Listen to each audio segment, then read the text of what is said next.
most people throw away 9 out of 10 leads they ever get. Throw them away. So the business feels very difficult. But what do top advisors do? They go, well, you know what? It's just like no is not never. No is just not now.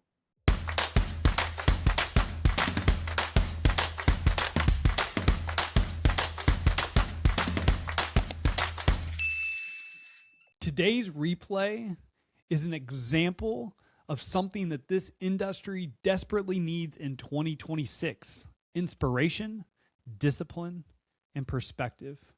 Our guest is Jim Ruta, Hall of Fame speaker, coach to champions, and one of the most influential voices in the life insurance profession for decades.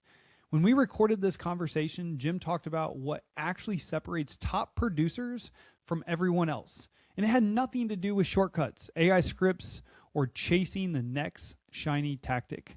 He broke down why success still comes from belief, consistency, persistence, and mastering the fundamentals when most people are distracted and looking for the elevator instead of taking the stairs, baby.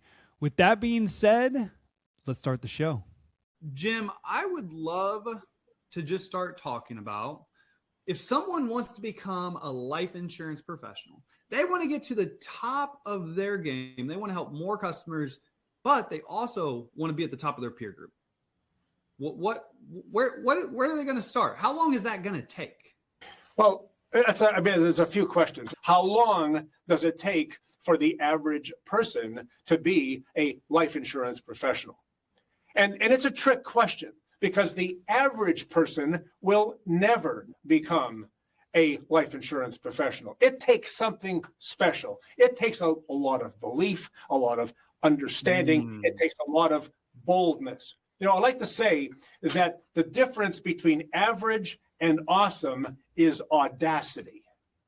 And audacity is the boldness to do what you have to do, to ask the questions that you need to ask, to talk to the people you're afraid of talking to sticking your nose out. You know, what's that story about? Behold the turtle. He only makes progress when he sticks his neck out.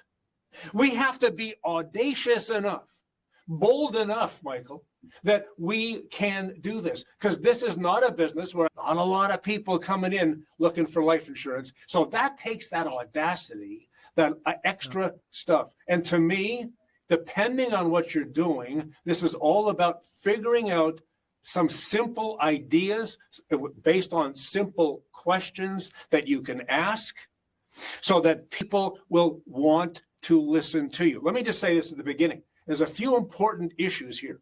Number one is nobody needs life insurance. So let's get that out of the way. And I'll tell my clients, talk to their clients exactly this way. Before we get to anything, you should know, Michael, you don't need life insurance. There's no jurisdiction anywhere that mandates if you've got 3 kids and, you know, $1 million mortgage or anything else, you must have X amount of insurance. Nowhere, nothing. There's no rule. So you don't need, you see, it's not about what you need anyway. And it's never been. It's always about what you want. So that's the first thing. The second thing is this. You cannot buy life insurance. And then people think, well, that's kind of an odd statement for a guy who sells the product to say, but it's true. You can only apply for it.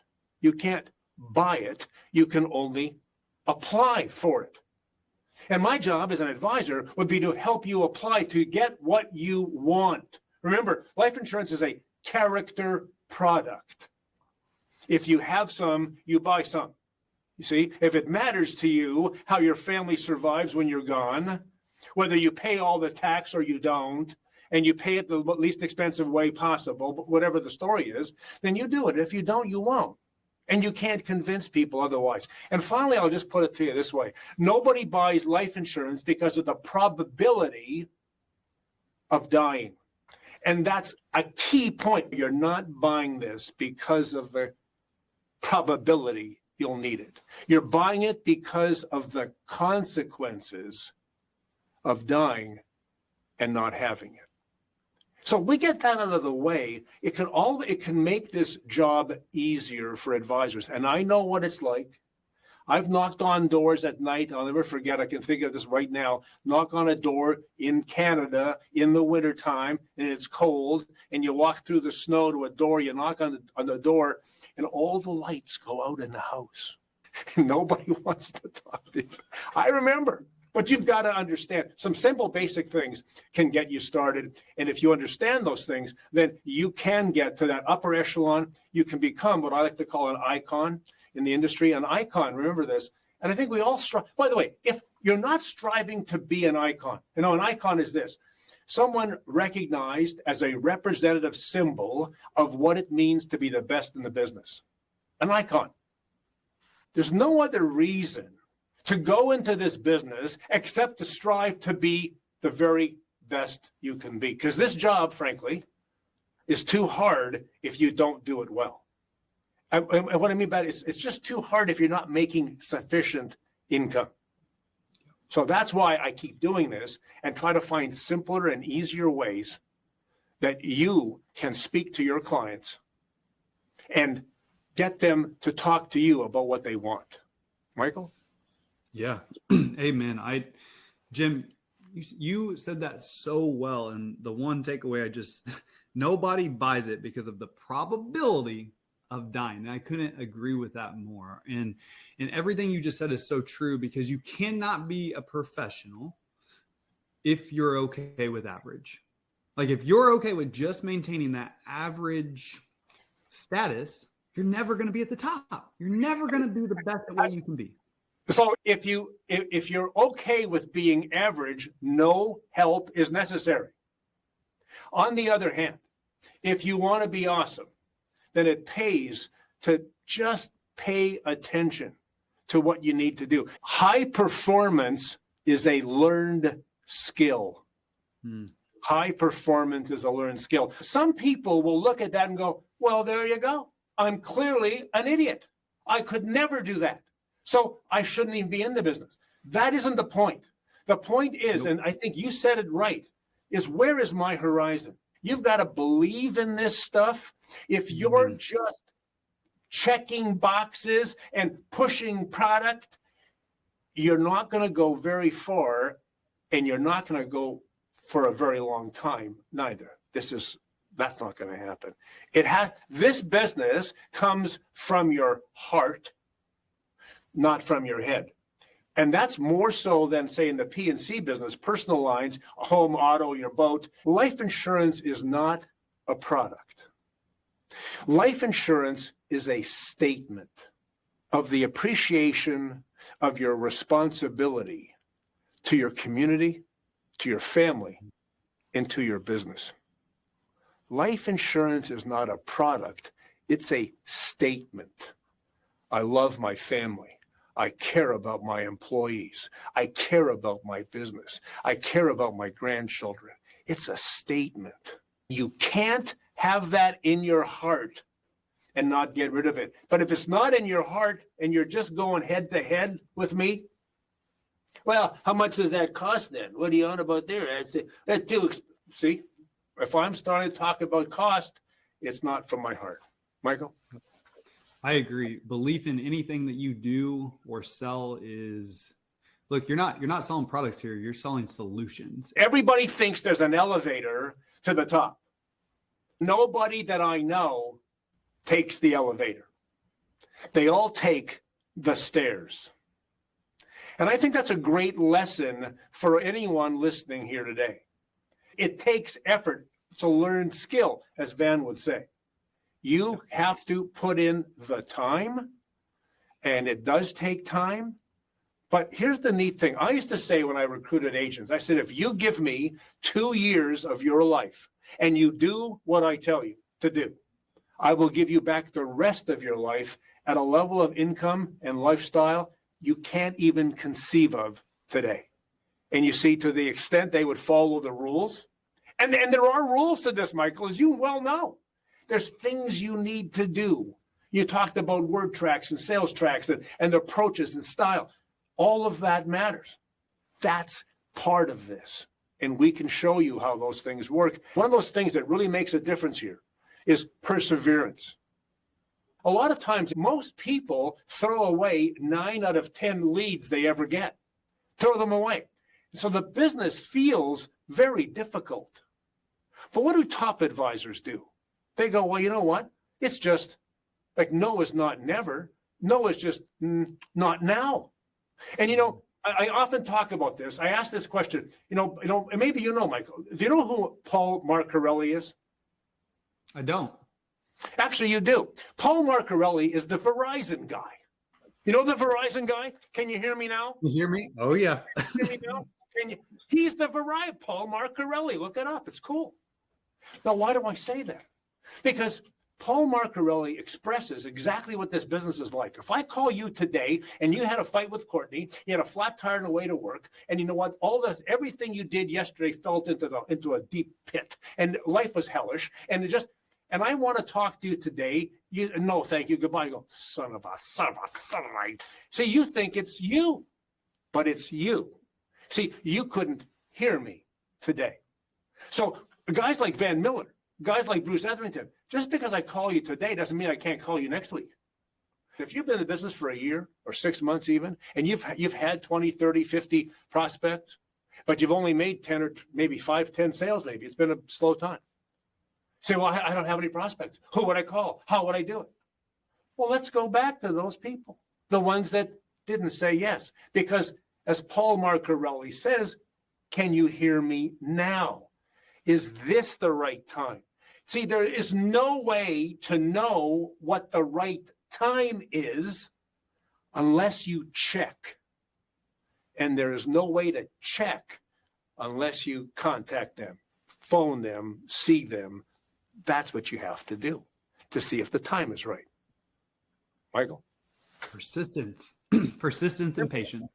Maybe the two most undervalued or characteristics of what I think is success is you have to be persistent, just like you're talking about, and you have to be patient. Again, no is just a no now. It's not a no forever. So, Jim, I would love for you to get into one of the struggles that I hear often from agents and advisors is how do I position myself as that professional in the community? Like, how do I position myself as that go-to life insurance or money expert in the community? Jim, what's your opinion on that? Well, let me go to, you mentioned ICON and ICON protocol. And like I said to you before, ICON is somebody recognized as a representative symbol of that business. ICON is also an acronym for what it takes to be one. And I think this plays right to your question, Michael, because the number one, the I stands for inspiration. Whatever you are selling has to inspire you. You see, if I want to inspire you, I have to be inspired. Van Miller says, my job is to inspire people to buy what they need to buy to help them do what they want to do. I inspire people to buy. So something has to inspire you. And by the way, it could be anything. It could be final expense insurance. It could be just mortgage cancellation insurance. It could be big business cases. It could be charitable giving case. It could be something that inspires you. Because if you're inspired, you will be inspiring. Now, and here's the point, that if you're inspired, you will persist. You see, if I know that what I'm doing really matters, and you say, no, doesn't bother me. No, not you, I'll talk to Courtney. Not Courtney, I'll talk to Jack. If not Jack, I'll talk to Susan. Whatever, I'm not worried. I'm inspired. And that's a huge part of what it takes to be successful in this business. That inspiration, number one. Number two is communication. And you really have to know how to communicate in this business. Communication is everything, but that's prospecting. Remember, you'll probably hear this, of course, that this is a words, stories, and questions business. Have to know the words, have to listen to the words, have to write them down. You see, there has to be the belief and the soul that has to come through that. Your body language, your tone of voice, the way you lay it out. You know, I used to ask this question all the time when I spoke. I said, there's two kinds of advisors. There's substance advisors, facts, figures, knowledge, tax information, all that stuff, the smart ones that know everything. And then there's style advisors, the style advisors that have the style to get the job done, to deliver that information. Now, between substance advisors and style advisors, and by the way, both of them have to know what they're doing, so let's get that straight. But between those who are noted for their substance and those for their style, which ones do you think get paid the most? Substance or style? Michael? Style. Style every time. Let's go. Inspiration, communication. The third part of that is organization. You have to be organized to sell. Now, there's a couple of ways of thinking about this, at least two. One is you have to have an organized presentation that you can take your clients, your prospects through. This is critical. You just can't go in there and make crap up as you're going along and just see how this works. You know, you may not have a specific word track, but as I'll tell people, what are the 10 talking points you want to cover in a meeting? Write them down, put them on a piece of paper. I know 10 things I want to talk about. I'm going to take them from where they're at to where I want them to be, and where they could be. So you've got an organized sales presentation, but you also have to be organized enough in your own business to be able to deliver all of that stuff, deliver service, keep track of your business, so CRM programs, all that sort of thing. Finally, the key part to this is numeration, which is the counting, and it counts on two sets, at the beginning and as we operate. And so you have goal setting numbers, and you have activity tracking, results tracking, and then you have results recording at the end. So you need that kind of numeration if you want to be great. He knew how many appointments, how many cases, how many clients, how many prospects, how many appointments. He knew everything. I could talk to the average advisor. How many appointments did you have last week? 2.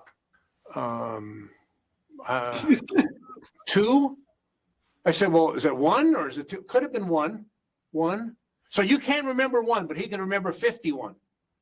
See, it's like the top advisors will keep track of their numbers. How much money did you make last year? Van could tell you like this. Knows exactly. Top advisors know that. Icon protocol, inspiration, communication, organization, and numeration. And numeration is how you improve, right? Organization, by the way, is how you remain consistent in the business. And there is nothing more important in this business for long-term success than consistency of activity. And that's the big problem we see today. Gosh, I'm telling you, the productivity across this country, this continent, is horrible.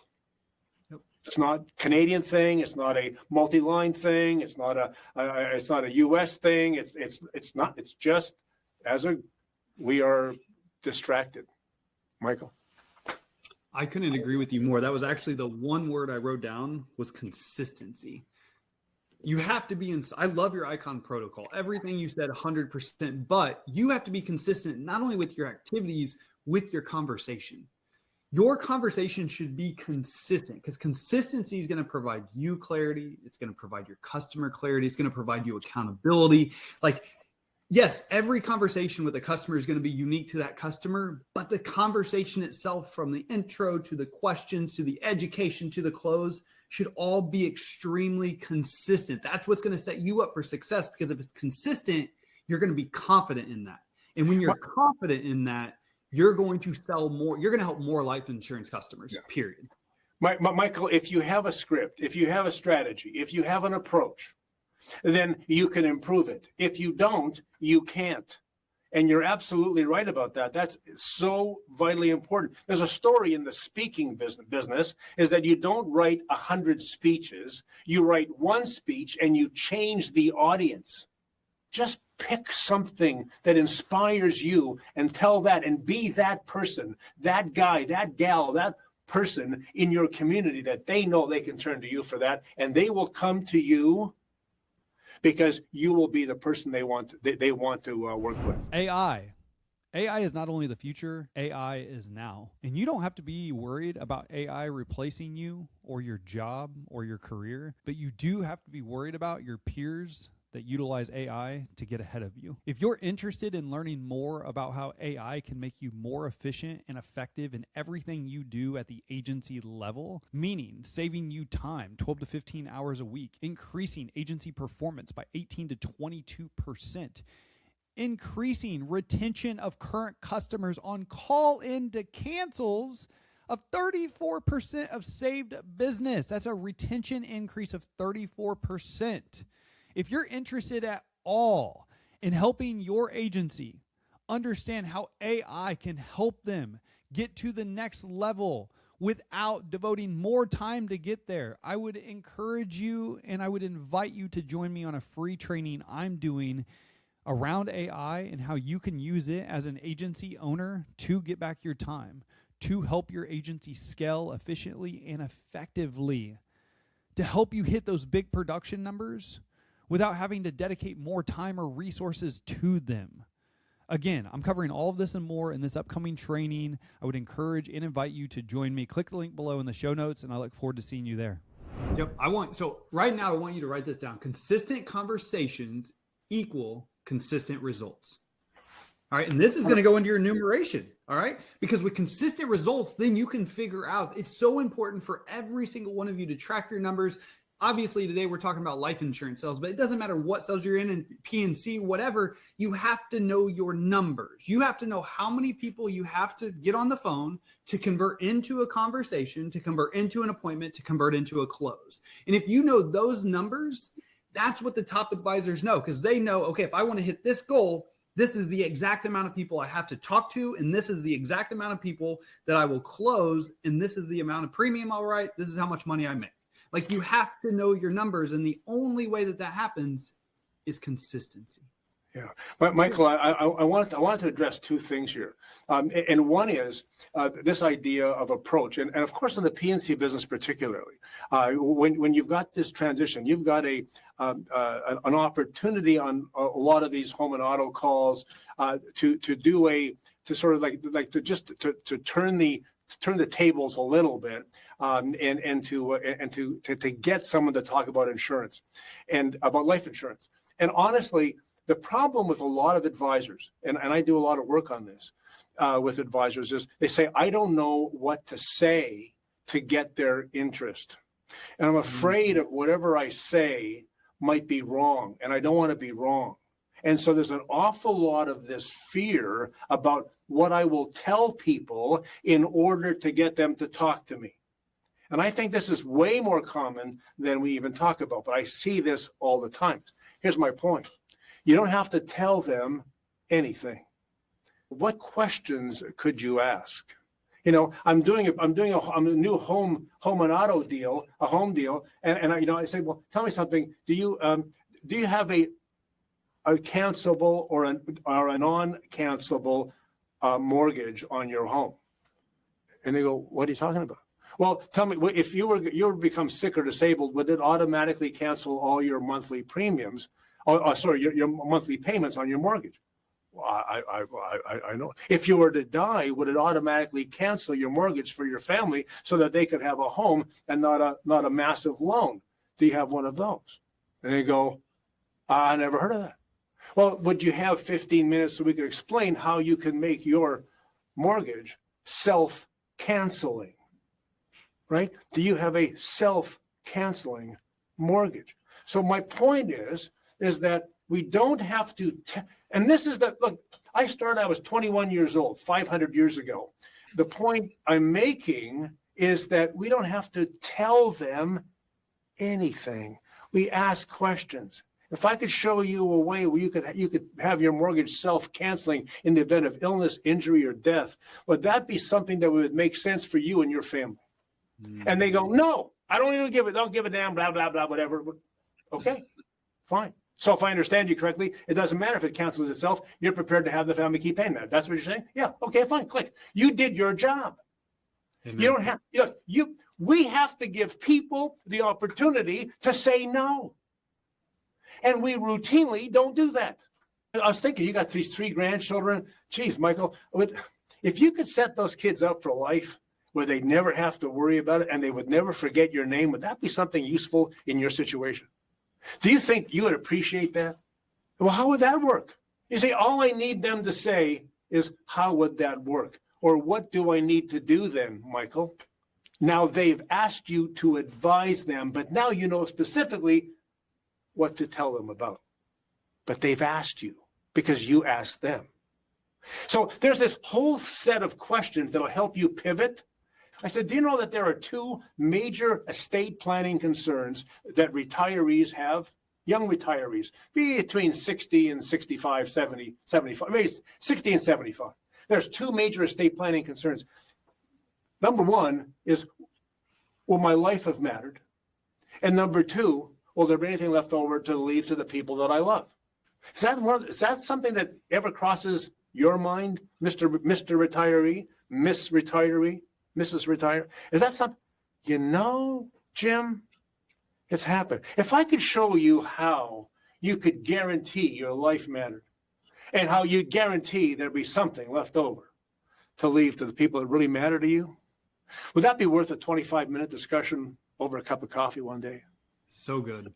By the way, and it either is or it isn't. That's right. Either they can hear you now or they can't hear you now. It doesn't really matter. But see, I'm in charge of this because I'm asking questions. And then I know that there's a way to do that. I can do it with cash value life insurance. I can do there's lots of ways. I could be doing investments. I can do whatever. But I ask the question, and the strength is in the question. We're just trying to get people to get the right questions. Yep. And when you do, then they will ask you for help. When somebody asks you for help, you're set. So that was the first thing. But the second thing was this. You're talking about closing and how you close and how. It's a very interesting thing. I asked this question, I would say, to, for example, recently, Tony Gordon from London, England, Sanjay Talani from Dubai. I'd say, what's your best closing strategy? Your best closing question? And you know what they all say? I never close. I never close. I said, what do you mean you never close?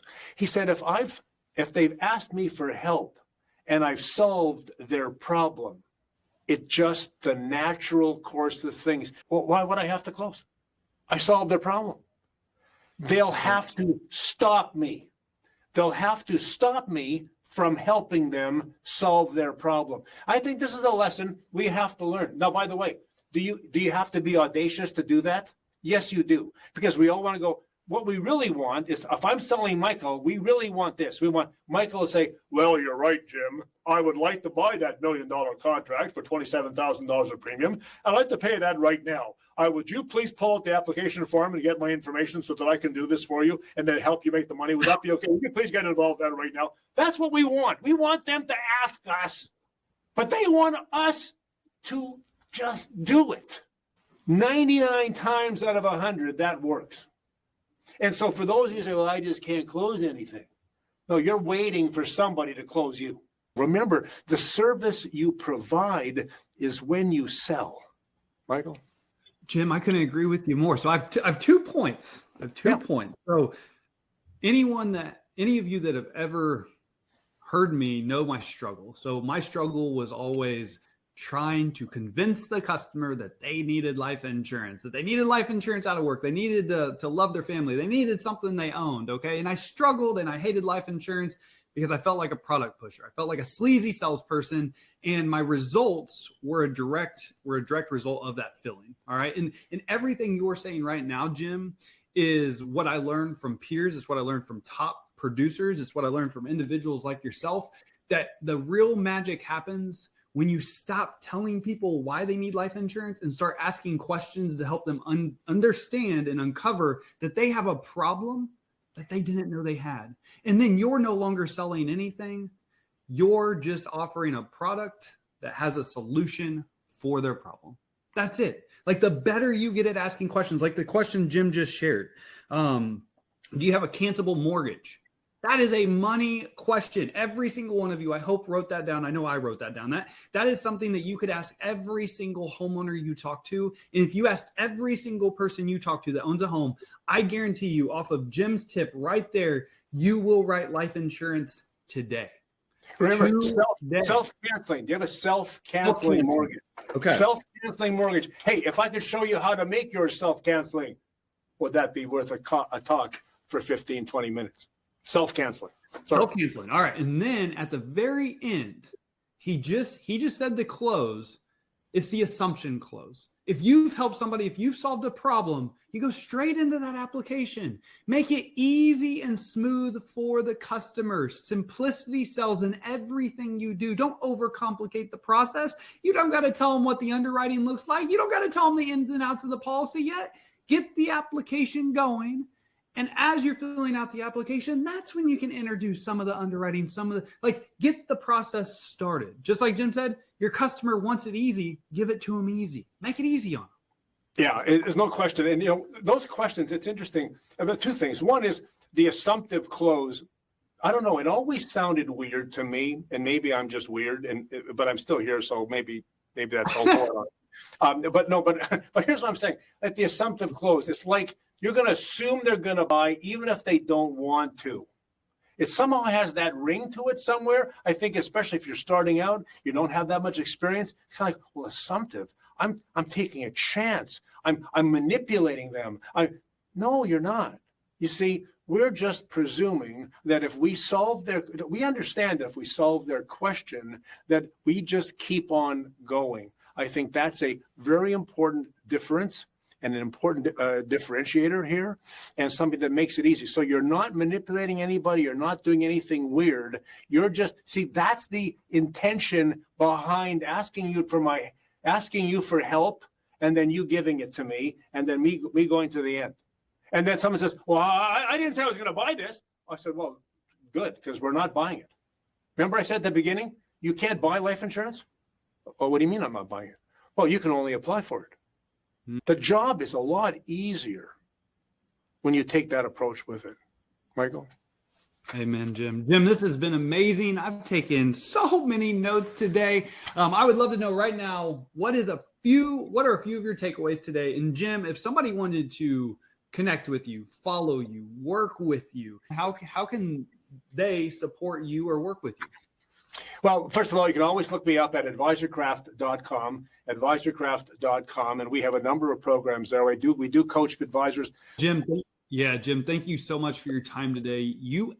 I knew you were going to do it, but you brought more than I was expecting, Jim. So thank you so much for your time today. You are a wealth of knowledge, and I appreciate, and I think all of us appreciate everything that you do for all of us, for the industry, for our clients. And so, Jim, just thank you so much again for your time. For all of those of you that showed up today, thank you so much for your time and attention, because you know that is by far your most important asset. Other than that, have a great day and take care. God bless you all. Time to be amazing, guys.